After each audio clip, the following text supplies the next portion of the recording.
avec aussi bien le feng shui que la géobiologie, on va beaucoup plus loin pour comprendre comment est-ce que cette personne donnée va vivre dans cet habitat. Et ces âmes décédées, parfois, ne sont pas décédées du vivant des personnes dans l'habitation, ont pu mourir ailleurs, mais pour diverses raisons viennent s'attacher aux personnes qui occupent l'habitation. Mais bon, là, c'est la même chose. Voilà, il faut simplement les aider aussi à les faire passer sur un autre plan. Quand tu fais abstraction du malheur des autres qui est à côté de toi, quelque part, c'est aussi toi à qui tu fais du mal, puisque cette personne qui est là devant toi, c'est aussi une part de toi.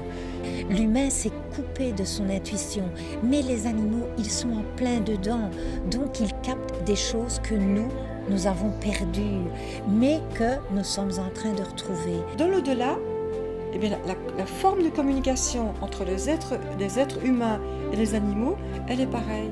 C'est de l'énergie, il n'y a pas de parole.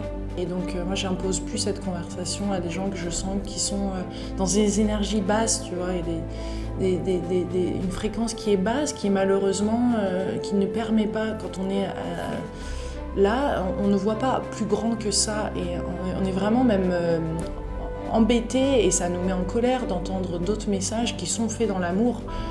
Évidemment, il y a un chemin de solitude, parce qu'il y a avec des groupes de personnes où il va falloir accepter la séparation pour accueillir des nouveaux êtres qui seront en résonance de conscience avec vous. Ce changement de vibration est perceptible pour certains. Vous apercevez au quotidien que beaucoup de choses sont en train de changer positivement. Et vous apercevez aussi que notre ligne de temps est en train d'être modifiée.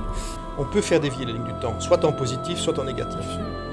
Donc à ce moment-là, il n'y aurait pas de futur inscrit, il n'y aurait que des futurs probables, muables. Ça serait comme de la plasticine, on pourrait retravailler les choses.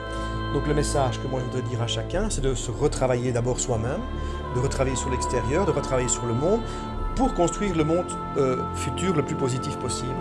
Nous sommes des êtres spirituels venus faire une expérience dans la matière et pas des êtres matériels qui faisons une expérience spirituelle. Donc notre essence première, elle est spirituelle. Et ça c'est important. C'est important parce que ça montre que la réalité physique que nous voyons n'est qu'une réalité que nous voyons dans nos 3 dimensions physiques. Justement, en disant, ben non, les mondes invisibles existent, et oui, en plus, notre âme, elle en vient, elle en sort.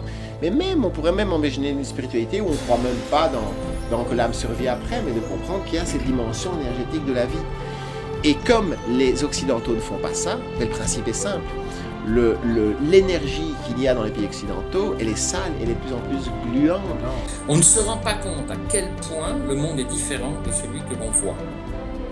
Quand les hindous disent qu'on est dans Maya, ils n'ont pas tort. Parce que c'est pas le monde qui est Maya, c'est notre manière de le voir. Parce que tout le monde entier, tout ce que tu vois du monde entier, est-ce que l'ego veut bien te laisser voir? Je fais partie d'une secte. Cette secte, elle n'a qu'un seul membre, c'est moi. J'ai ma propre spiritualité, je n'ai pas de croyance, j'essaie de ne pas en avoir, j'essaie d'avoir des convictions, ok? Je suis convaincu de ou de. Le doute, c'est ce qui fait souffrir. On me dit, bon, si demain, peut-être il pleut ou il y a du soleil. Je n'ai pas, j'ai un doute. Moi, je suis convaincu d'une chose, je suis convaincu demain, il fera jour. En nous, il y a quelque chose de plus grand, d'éternel, qui sait, qui connaît. Et malheureusement ou heureusement, nous sommes habillés d'un habit de singe amélioré qui nous permet d'explorer et de jouer la vie cosmique. Mais la véritable vie se trouve à l'intérieur de nous.